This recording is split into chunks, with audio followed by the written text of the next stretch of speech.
A night of bright flashing lights and chilled out sounds on the Techno trip.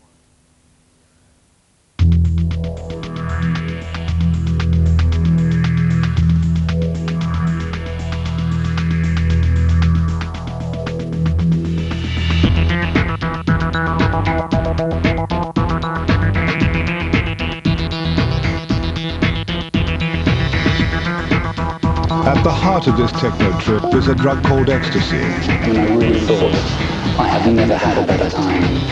It was just the happiest,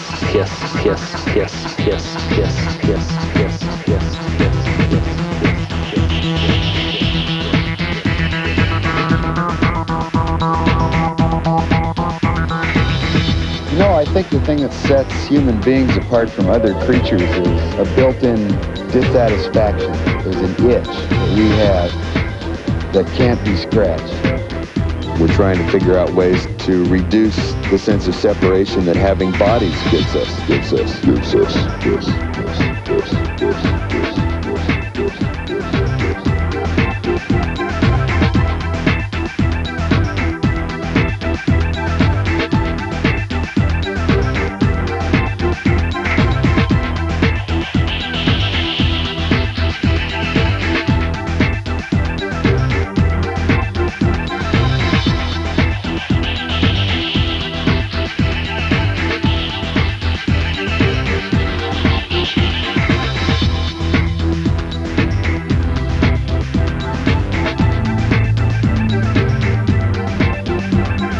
How much in life is determined and how much is due to chance. This is how God created a system which gave us free will. And how much is due to chance.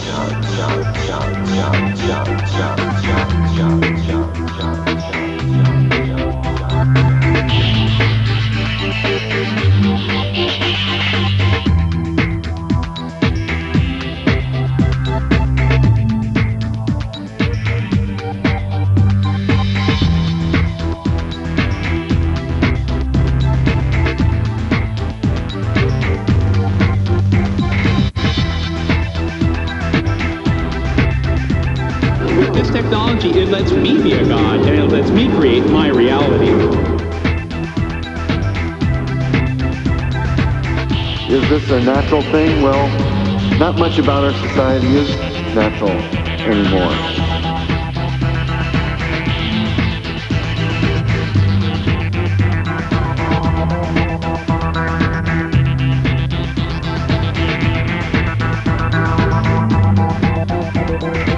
When you look on the TV, is anything you see real?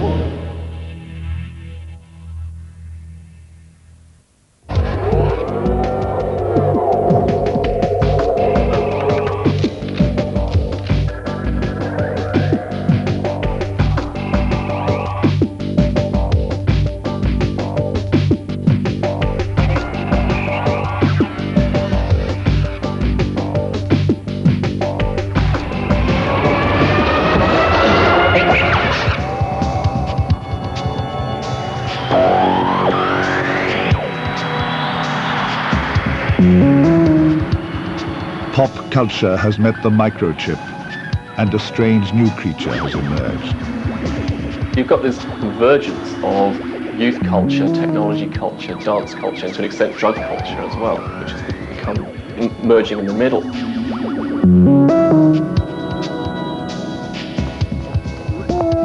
At the heart of this techno trip is a drug called ecstasy.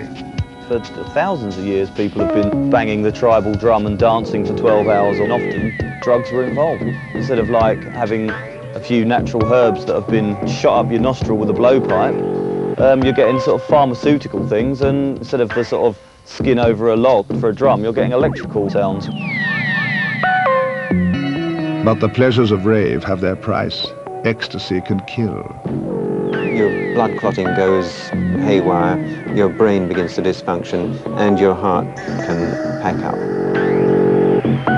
But despite dangers known and unknown, this heady mixture of music, drugs and technology has created a brand new experience. Club culture for the last 10 years or so has represented a kind of centre of energy and it's either get with it or drown, really, surf or die.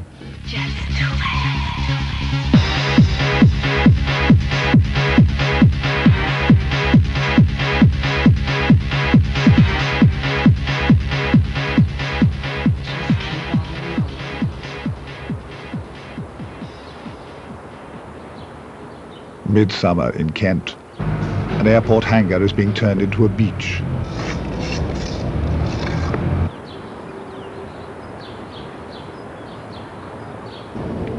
£250,000 worth of lights will sear eyeballs with lasers and strobes. 100,000 watts of sound will hammer eardrums. 4,000 of the 500,000 who rave every weekend will arrive here in the next few hours. They have come to dance, and only dance. Some may take drugs, many won't. But there'll be no booze, no chatting up, just non-stop dancing right through the night. One evening we went, anxious build-up, all that expectancy, that anxiety element, just helping build you up all night. Very excited, and then walking down, huge queues, worries of tensions about whether the bouncer's going to find you, search you, kick you out because if you're carrying something in. You could hear the noise. We've been queuing up for about 2 hours, and we could hear the noise coming out, really thundering. And we just went in there and went straight up to the top, to the balcony section, and just sort of glanced down, and it was that, and it was just absolutely incredible. And all of a sudden I was just taken away. I just completely taken away, and I didn't stop dancing all night.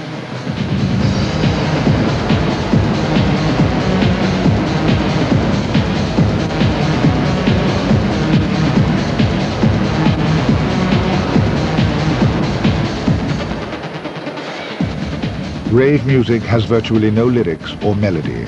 It just pounds the ears with a relentless 4/4 rhythm of up to 180 beats a minute from the moment you enter. There was just this massive rush of, to me, happiness, because there was a genuine, brilliant atmosphere in the club, and everybody was basically feeding off each other, where everybody's shouting and screaming and dancing. And all of a sudden I just had this huge whoosh running through my body, and sort of an out of it sort of thing, don't know where it went, and then a huge energy force almost, and then just going mad again, just dancing again and going crazy. And this would just build up, and the whole crowd would just be like going along with it, and becoming more and more frantic, until you did actually feel as if you were slightly losing control. It hits you and it bombards you, and it breaks down any of those barriers that set you between it, so the rhythm sort of just almost grabs hold of you. I actually came away from that thinking I have just had the best night of my life. I mean, I really thought I have never had a better time. It was just the happiest. The happiness lasts till dawn and beyond.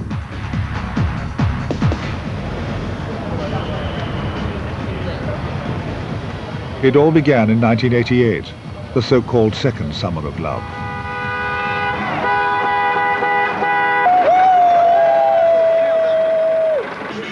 Late at night, cars full of revelers packed normally deserted motorways. They gathered at service stations and waited for a tip-off. The location of an open field or a disused warehouse. It was all kept last minute to prevent the authorities from getting there first. The police thought they might breach the peace. The kids said they just wanted to dance to a new music called acid house. But there was one other crucial element.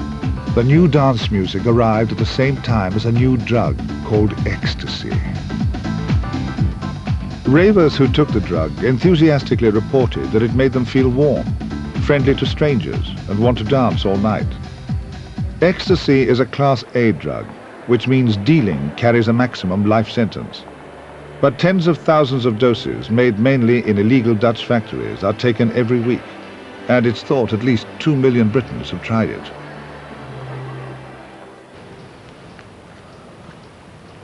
The stepfather of Rave's favorite pharmaceutical lives in the hills behind San Francisco.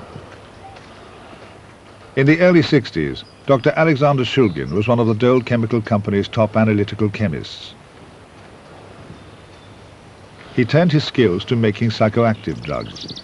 It cost him his job, but turned him into a folk hero to the rave generation. In the mid-1960s, he re-synthesized an obscure drug that had been patented but then ignored by the German company E. Merck in 1911.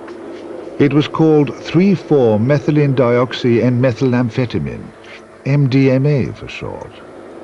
It would later acquire the street name ecstasy. To Dr. Shulgin, it was just one of hundreds of mind-altering drugs he concocted and tested on himself and his close friends. Actually, it's about 40 years ago. I started with a drug that is an isolate from a cactus called mescaline. And it was an 8-hour experience.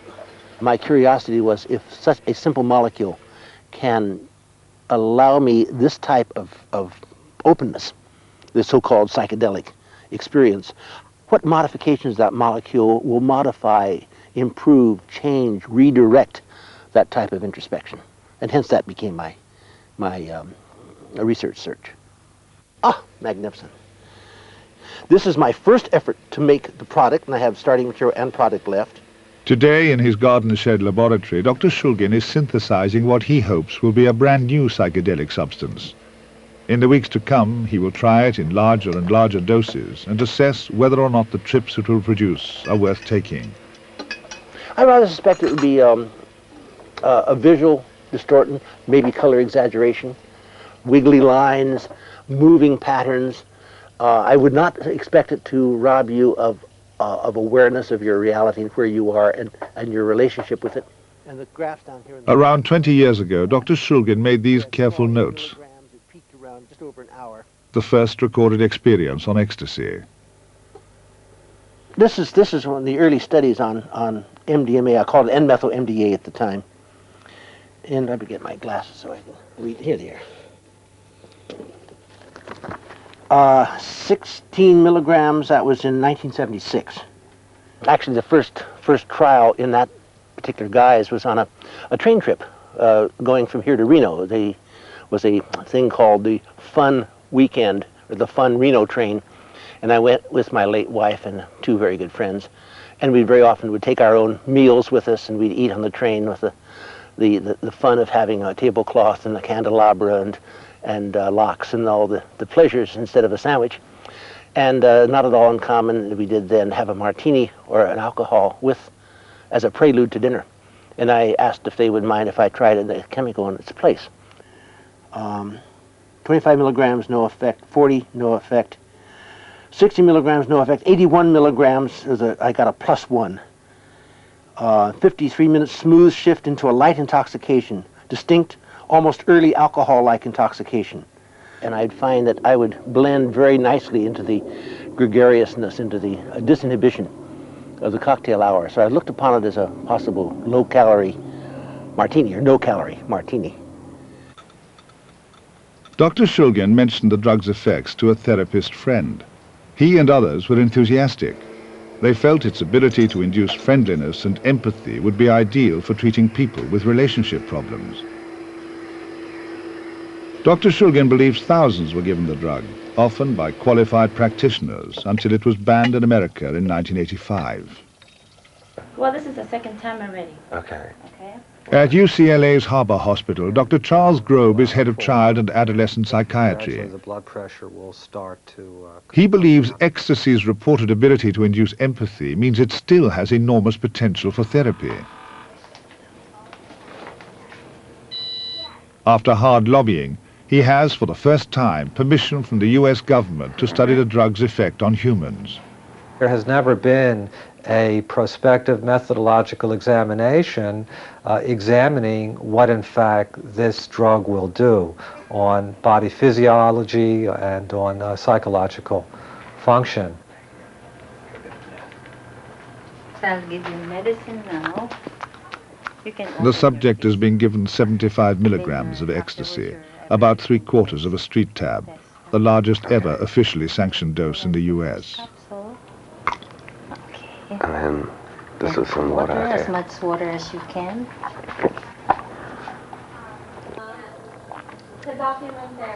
Nothing's happening to me yet.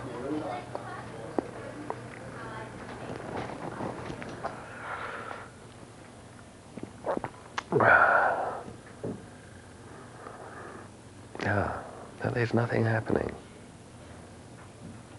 I don't know how to describe it. Yeah, something's definitely happening.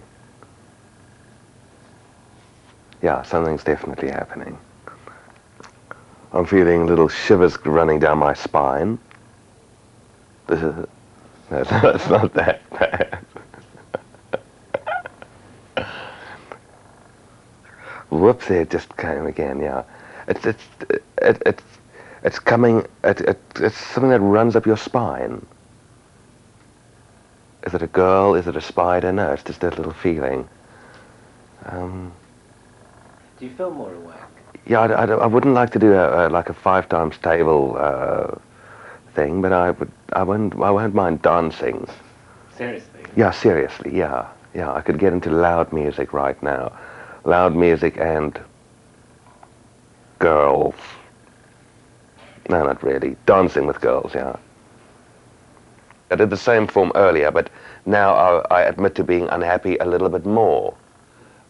But it's because it's cool to be unhappy. There's nothing wrong with being unhappy and depressed and things like that. That's the kind of feeling I've got now. That you don't have to think, oh my God, there's something wrong with you if you're sad. It's cool to be sad. Yeah. I could give politicians a couple of tips. Like to meet the Pope right now and share some of my newfound wisdom with him. No, it's just a calm, really just a calm feeling. About an hour and a half after you took the medicine, you appeared to peak. Yeah. Very good. Very good. Excellent. Okay, well, that's good to hear. Yeah. You're feeling comfortable? I'm feeling comfortable, yeah, because I'm feeling completely calm, cool, calm, and collected, as the form says. One doesn't have to feel. From the early reports on the effects of this drug, what appeared to be particularly interesting was its suggested capacity to induce an empathic experience. That is very, very unusual, even perhaps unique among drugs. How does ecstasy work? What does it do in the brain? Thinking and feeling are the consequences of frantic electrochemical activity in the 10 billion or more neurons or brain cells that cram our skulls. Ecstasy works mainly on one group of neurons, the serotonin system. The center of these cells, their nuclei, are clustered at the base of our brains. From here, long wire-like tendrils or axons spread throughout the brain. These are real axons seen under a microscope. Something similar to an electric current passes down the length of these axons. When it reaches the end, it releases a chemical called a neurotransmitter. This substance jumps from one neuron to the next. They are the brain's internal messengers, and it is these that many psychoactive drugs affect. The ecstasy molecule, because of its shape, forces neurons to spew out large quantities of one particular neurotransmitter, serotonin, or as it's sometimes called, 5-HT. If you imagine my arm as being a nerve terminal, when this becomes electrically active, it releases 5-HT. And what it then does is to suck all the 5-HT up again. So it sort of dunks it into this cleft, this gap between the terminal and the next cell in the chain, and then sucks it all back up again by a kind of vacuum cleaner action.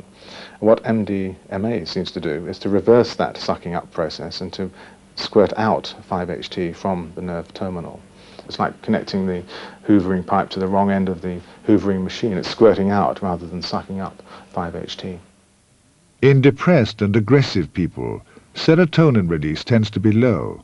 Conversely, when ecstasy forces out large amounts, it seems to cause euphoria in normal people. But many of ecstasy's effects are unknown, and with so many people taking it, Scientists at the University of San Diego are urgently trying to understand it better. They have compared the effects of ecstasy and a well-known stimulant, speed, on rats.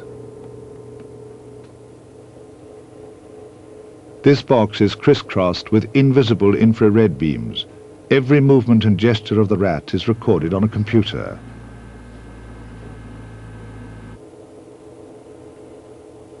Undrugged animals are very curious. They rear up and explore the box, and being burrowing creatures, they investigate holes with great interest. A computer charts an undrugged rat's movements over 15 minutes.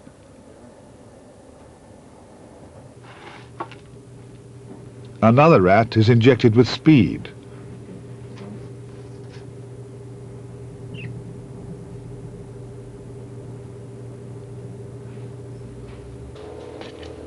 Ten minutes later, the drug takes effect. The animal becomes far more active.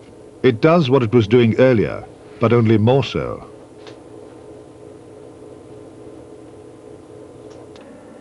This was the undrugged rat. Now 15 minutes of a rat on speed.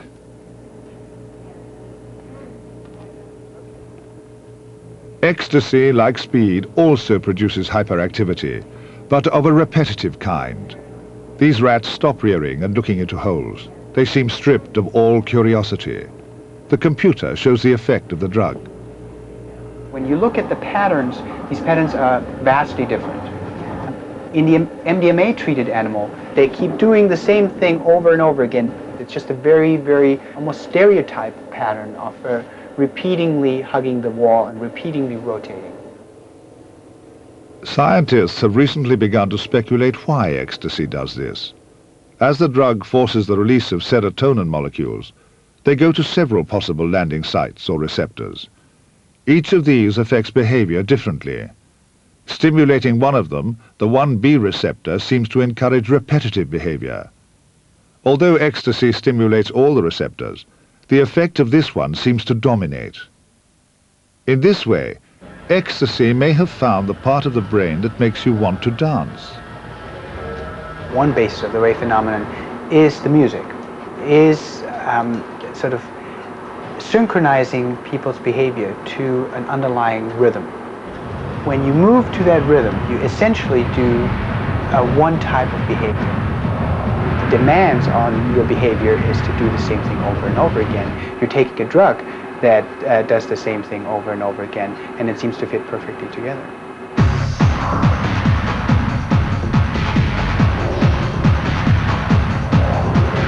Some people listen to it as boring, but you're getting such intense pleasure from just dancing that it just, I mean, everything else would just be second best. You sort of lose track, and the rhythm is very important in enabling you to lose track, because it's something that sort of moves your body. It's not something that you have to concentrate on. You have to click into it and get into the groove of the pattern and relax with it, and that is what's an incredible feeling. It may be an incredible feeling, but the pleasures of ecstasy are not without their price. This drug can kill.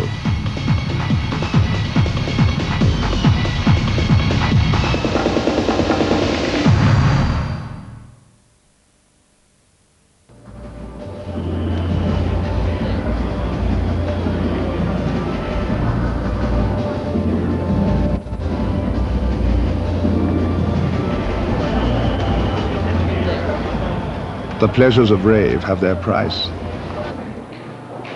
Ecstasy can be very dangerous. It's been found mixed with chalk dust and adulterated with other drugs like speed and LSD. There are features of the way young people are using this particular drug which are very dangerous. Young people often take it with no information, education as to what the effects are and what they should or should not do. And I'm concerned that young people, often being impulsive, may get themselves into a lot of trouble. Even when completely pure, ecstasy has dramatic effects on normal metabolism. It switches off the body's early warning systems, and after hours of vigorous exercise there can be severe overheating. Around 25 die every year. These people's body temperatures were almost at the region of no return. They need urgent treatment to cool them down, mainly to fill them up with fluids and enable the body to start sweating again. If they aren't treated quickly, well then 2 or 3 things can go wrong. The heart may stop pumping properly, the brain can pack up, and perhaps worst of all and most dramatic of all, the blood stops clotting and they can bleed from anywhere. But even more disturbing, there may be long-term dangers which will affect every ecstasy user. This freezer is full of thin slices of squirrel monkey's brain. Dr. George Requarte at the Johns Hopkins Hospital in Baltimore has uncovered alarming evidence that ecstasy destroys brain cells. This is the normal distribution of serotonin axons in the brain of a squirrel monkey. This is an animal that was exposed to MDMA a year and a half previously. And you see that there's a marked reduction in the number of serotonin immunoreactive axons in the cortex. And again, this effect, or this loss of serotonin immunoreactive axons, is evident not only in somatosensory cortex, but in a number of other regions of the forebrain of the squirrel monkey. The data we have thus far suggests that MDMA is a highly, highly neurotoxic substance that, if taken even in just slightly higher amounts than the normal dose, could result in this kind of brain injury. In his study, Dr. Requarte gave the squirrel monkeys the equivalent of just 3 average street tablets of ecstasy. Whereas alcohol produces its neurotoxic effects after very high, repeated doses, MDMA has the potential for producing neurotoxic effects, at least in animals, after a single moderate dose. Okay, well, let me tell you a little bit about the lumbar puncture, or the so-called spinal tap, that you'll be... We can't examine our own serotonin systems directly, so Dr. Requarte measured levels of a serotonin byproduct called 5-HIA in the spinal fluid of people who were regular ecstasy users.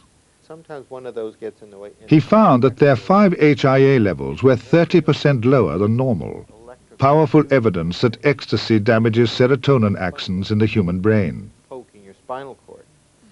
But the nerves that are floating... But are there long-term effects on behavior and mood? Dr. Requarte's study subjects underwent a battery of tests. Serotonin damage should show up as changes in levels of hostility. It did, but not quite as expected. We might have predicted, indeed would have predicted, that lower serotonin would result in more impulsiveness and more hostility. But in fact, what we found is that people with a history of MDMA exposure, in whom we find low serotonin metabolism, they report less impulsivity and less hostility. So that the direction of the change was also surprising. Many years later, do you feel a more kind of relaxed and less aggressive kind of person? Definitely, definitely. Because before I would take things so personal, or I'd be more stressed out about everything. And now I think I can just take it a little bit more as it is and how it comes. So I think it has helped you kind of calm your life down, you know.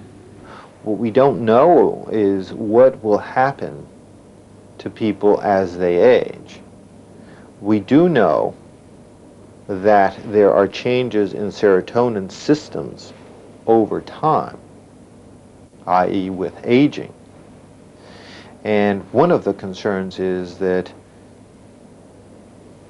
if an individual doesn't have the usual amount of backup systems, if you will, because of prior MDMA injury, that if they lack that reserve, with age, they may begin experiencing problems and difficulties that they otherwise would not have been subject to.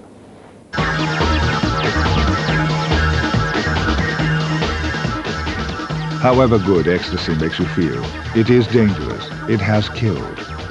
But how necessary is it? Can people listen to pounding, repetitive music without any drugs and still be ecstatic? If there is more to the experience than drugs, what is it? The psychology department of Leeds University tried to find out for us. It wasn't easy.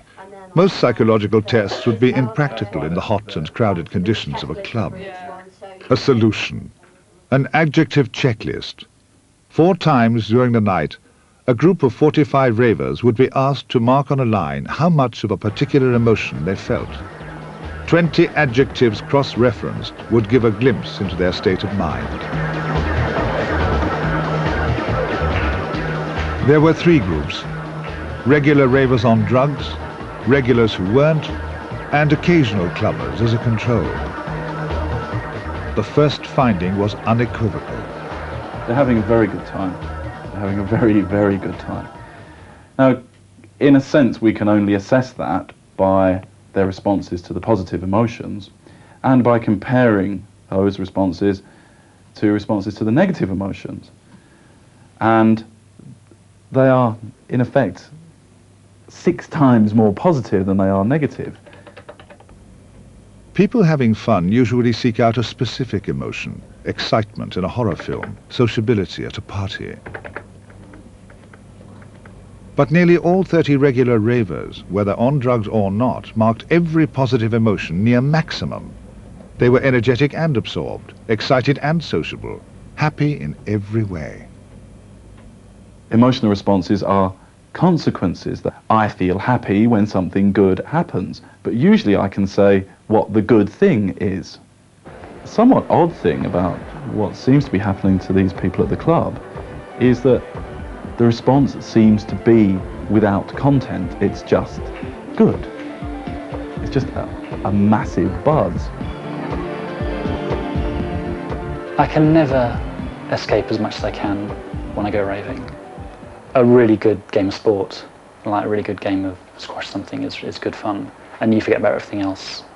But nothing else compares to the way you lose yourself on a night out, raving. They don't want things with a lot of content in. I don't mean content in the sense that it's empty. I mean content in the sense that they have to think about things and understand in any sort of conscious or aware manner. If the music in these sorts of clubs had lyrics, the responses would be nothing like those that we found. The most striking conclusion was that there was no difference in the happiness level of regular clubbers on drugs and those who weren't. The real difference was between regular and occasional clubbers. Regulars were nearly twice as happy, whether on drugs or not. So the key to enjoying a rave doesn't seem to be the drugs, but how often you go. You learn to like it, and the way you do that is by going again and again.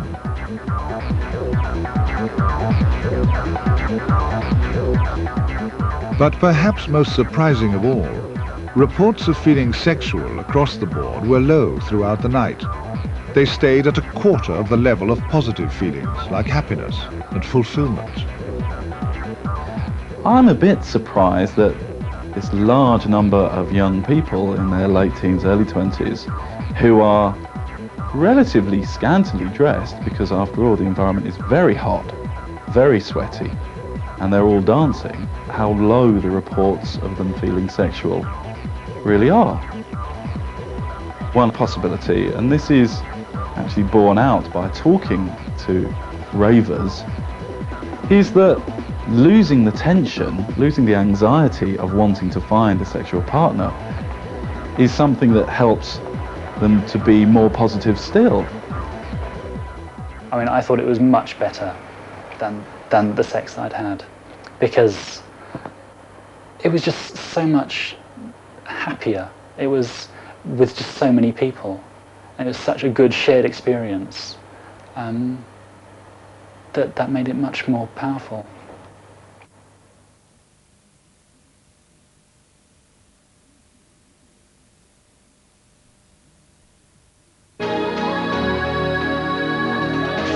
Fantasia, the House Collection Club Classics Volume 2. Once again, we bring you 39 dance floor favourites that have defined today's club culture. Mixed to perfection by top party DJs Brandon Block, Pia and Mike Cosford. Out now on triple CD and triple cassette. Fantasia, the House Collection Club Classics Volume 2. An album guaranteed to recapture those favourite club moments.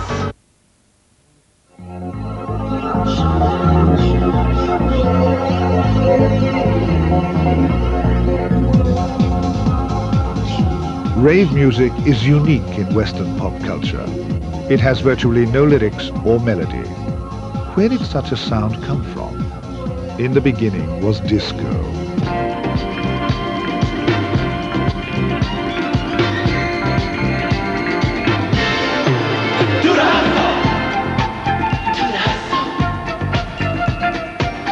By the late 70s, as the film Saturday Night Fever spawned imitators up and down the country, disco was already unhip.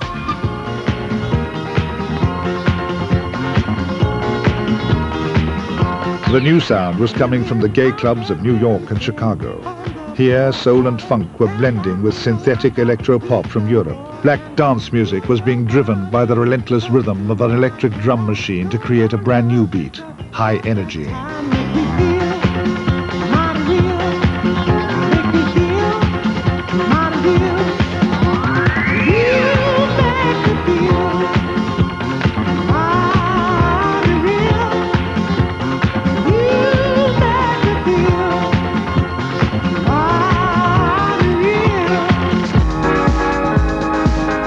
Then DJs began to mix records seamlessly.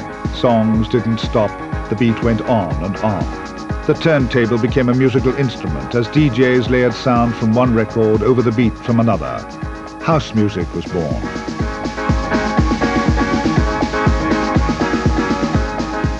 That sort of evolved almost from the early days of people taking a record and getting even a voiceover on a record and spinning the voiceover.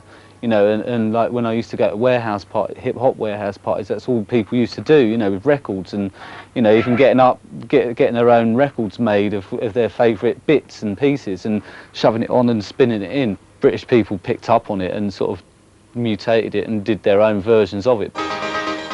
And the British mutation was called Rave.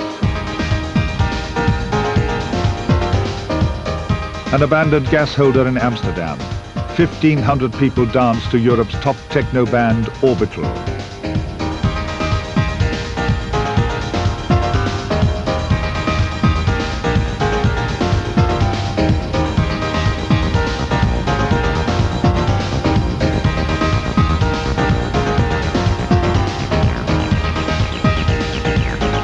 Orbital put the dance rhythms of house music onto the cheap drum machines and synthesizers which hit the high street music shops in the late 80s.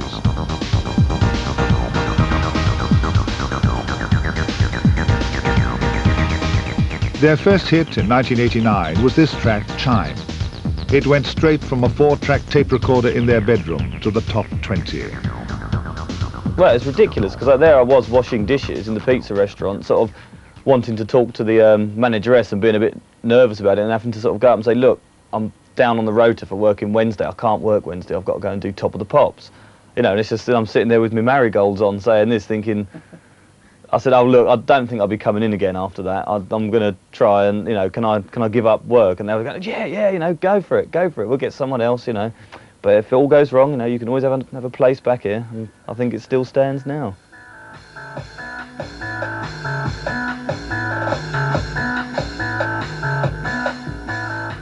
Orbital are brothers Paul and Phil Hartnell.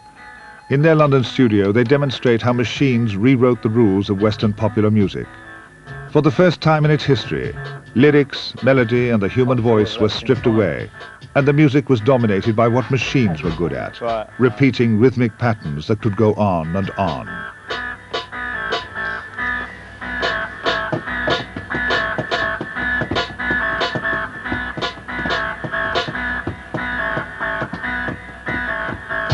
Then rhythm met the sampler.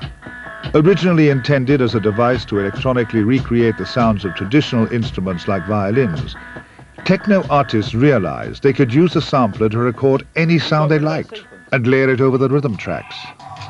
Just play the whole, and then we've got that. That was a piece of Equinox once upon a time, but that's been sort of, you know, messed around with within the sampler to make it sound completely different. Like you've got the whole 30 seconds of the Equinox thing. You can take out a sort of minuscule little sound and then sort of synthesize that through the sampler. You can then synthesize that sound, so you end up with something that evolve it into something else.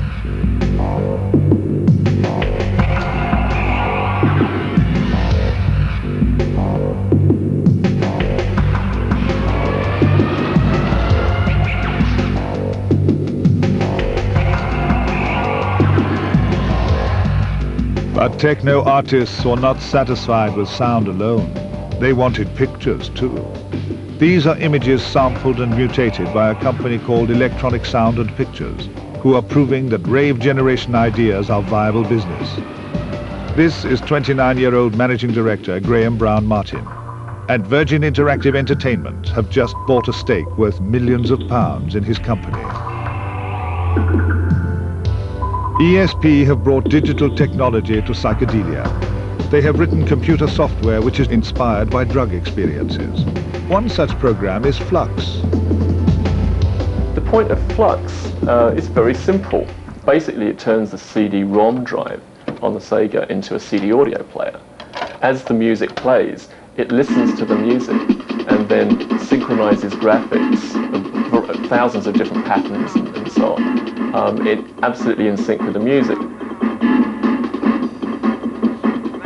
I suppose it's come from acquired knowledge, if you like, of the use of substances such as MDMA, and where so we understand when people are under the influence of MDMA, they get a certain, it's not really a hallucinogen, but if they close their eyes, patterns emerge, which tend to pulse with the music or triggered by other lights in a club environment. And what we're doing is taking that effect and putting it onto a television screen, so you can have the same effect without necessarily the uses of drugs. I mean, it doesn't have any come down, it's not addictive, but it's an entertaining experience.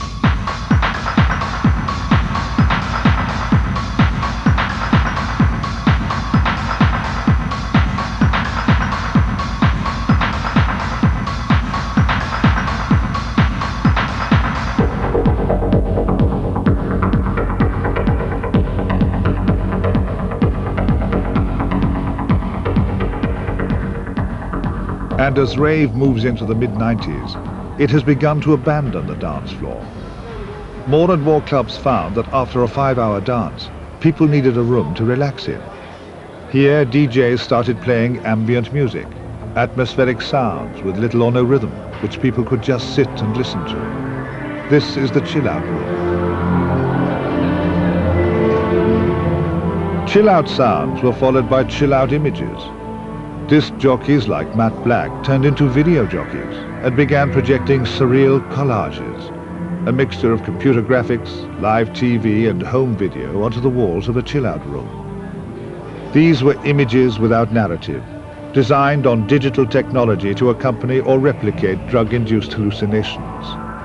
Ravers would no longer exert their bodies, they would exert their minds instead.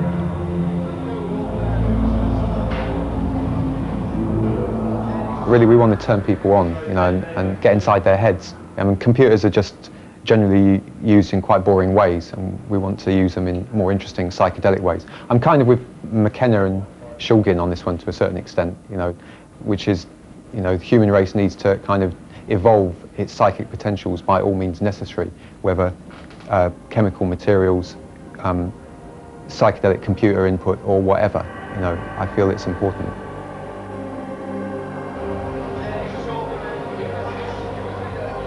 It's a bit like a psychedelic cinema, a bit like a games arcade, a bit like a normal club, and a bit like an art gallery. We want to pump up that visual stimulation to the max, and that's part of what this is about. Also, with the interactive element, we want to lure people in to our world so they can start playing. The best thing is when, you know, someone comes up to you and they're off their face and you give them the control to the CDI and they play with it and they go, "This is brilliant, man!" And they're still there 2 hours later playing with it, frantically waggling it away, you know. In a way, it's like toys for trippers that we're making, and people can either be into it or not be into it. But, you know, I can just say, well, this is art, because it is art. I mean, this collection of boxes, you know, if I ramp that up, that's generating 25 abstract electronic masterpieces a second. It's just an art machine, an abstract ambient art machine.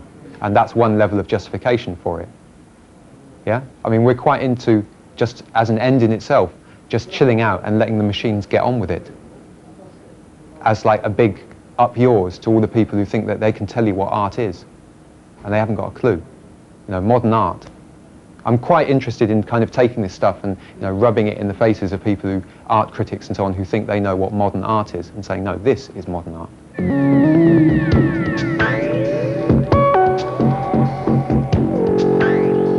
And pushing techno creativity even further are the people behind these images, FSOL, the future sound of London. They were acid house pioneers back in '88. Today, FSOL describe themselves as master editors. They suck in the sounds and images that we're all bombarded with into their machines. They mutate and retransmit them. Anything is up for grabs. Street sounds can be turned into music, frames of television into art.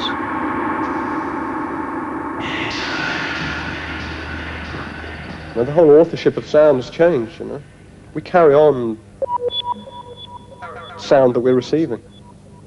I wasn't the girl screaming in the park, you know. That wasn't me. There was a performance there. She did it. Thanks a lot, you know. I took it.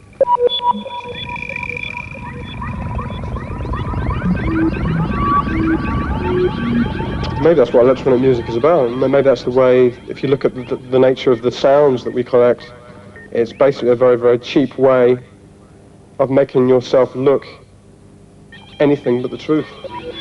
It's a very clever way of making yourself look like the most cosmopolitan, travelled, interesting, multi-headed individual, you know. We're masters of the machine, and that's all. And machines aren't just made with musical intentions in mind these days. There's machines made which are going to revolutionise television. And if the TV companies don't understand it, they don't have to play it, we'll do exactly the way we've done with radio. We'll go through small cable TV stations and work the peripheries until they realise it and they become addicted to it and they have to have it.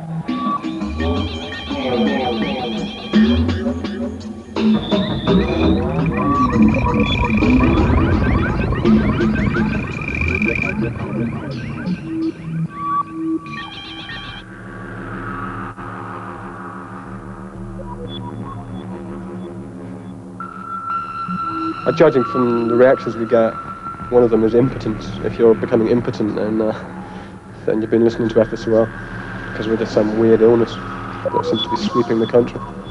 You know, it comes through TVs, it comes through radios, and it comes through vinyl or art or whatever, you know, and it affects you. You know, we've had stories about guys stopping midway through fornication. You know, that sounds like a pretty good reaction to me. Because Christ, I've heard so much about this is the perfect fornication music, baby. You know. Christ, I'm not interested in that. It sounds too ordinary to me. It sounds like everybody does that, you know. Everybody makes the perfect f***ing music. Christ, I mean, we're not into f***ing that, you know. If we can make people impotent, we're doing something.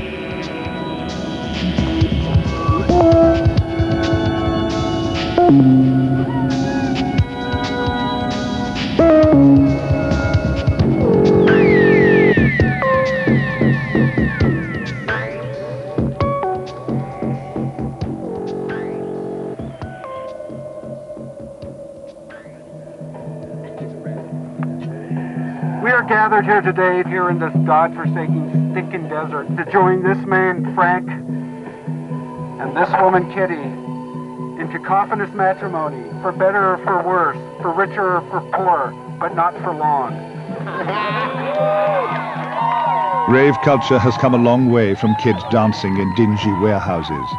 Today it boldly proclaims a belief that technology can be psychedelic and even subversive.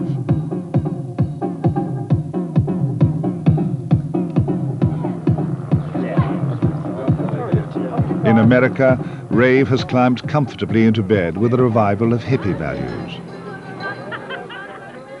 Here, in a remote part of the Nevada desert, is a gathering of techno hippies, believers in love, peace, and the microchip. No longer flower-powered, when they plugged their computers into the internet, they found a new generation who wanted to tune in, log on, and chill out. Present to record the event are do-it-yourself broadcasters, a duo called Monk. We've lived on the road 8.5 years, and this is kind of like a nomadic village. 3 days it's here, and after 3 days, it's gone. We live on the road, we write about life on the road. We're the pioneers of dashboard publishing. Inside the motorhome, you want to see it? The Monk Mobile. Okay, we do it inside the motorhome. What happens in there?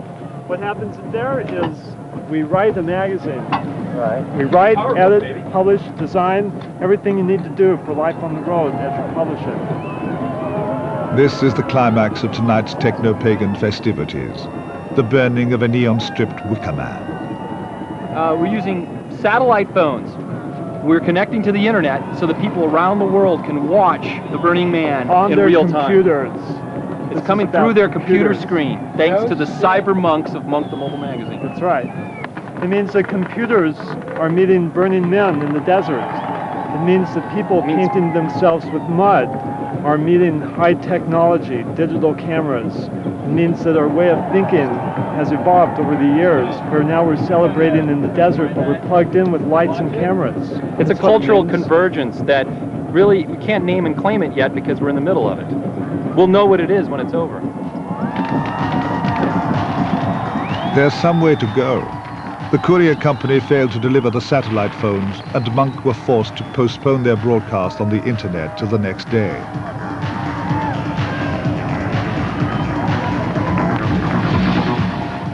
The technology may not always work, but techno hippies are convinced that bit by bit, the digital revolution will spread harmony and understanding. The whole thinking behind Silicon Valley is let's create a technology so everybody can use it and everybody can participate, which is why the whole digital revolution is coming out of San Francisco. Because if you look at all the events throughout the history of San Francisco, they're all built on inclusivity. The whole Summer of Love, what is that but an inclusive gathering? What is the Beat Generation but an inclusive thing? What is gay rights but saying, hey, they're equal to us? What is the digital revolution? Everybody can play together. And this really represents the high point of that, because all the different tribes have come together, tribal, technology. You could come here because that's what San Francisco is about. And this is San Francisco in microcosm in the desert.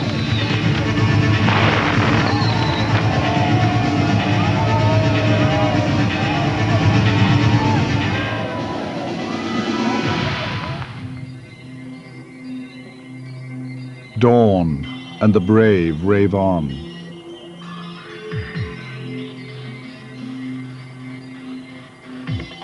In the last 6 years, ravers have made melody irrelevant, turned computers into automatic art machines, and learned to be happy without knowing why. The rave new world may be content-free, but where else can you become instant friends with complete strangers? We normally create friendships after we've made lots of judgments, but this is being friendly to somebody you don't know, no strings attached. Like, I don't care who you are. I'm still going to be as nice as possible, as nice as I can be to you. And it's just a much better way to actually to live.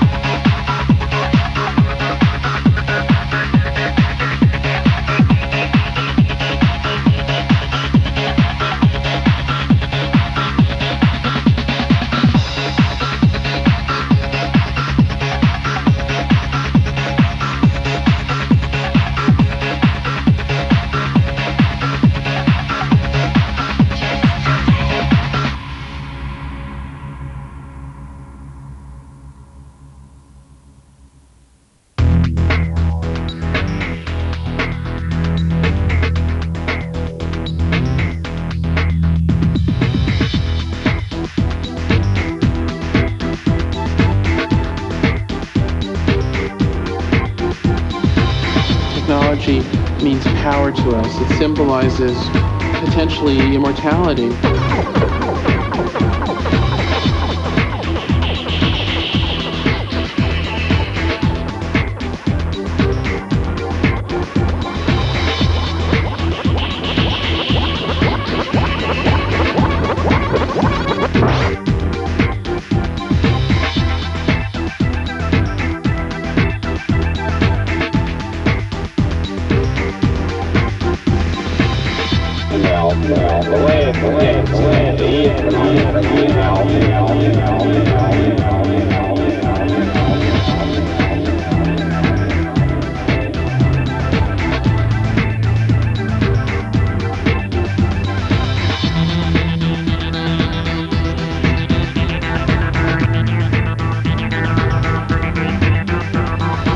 It's already starting. It's already happening. Yeah. And it will take over.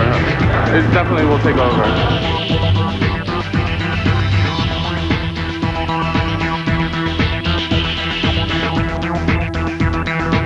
I think television's great, don't you?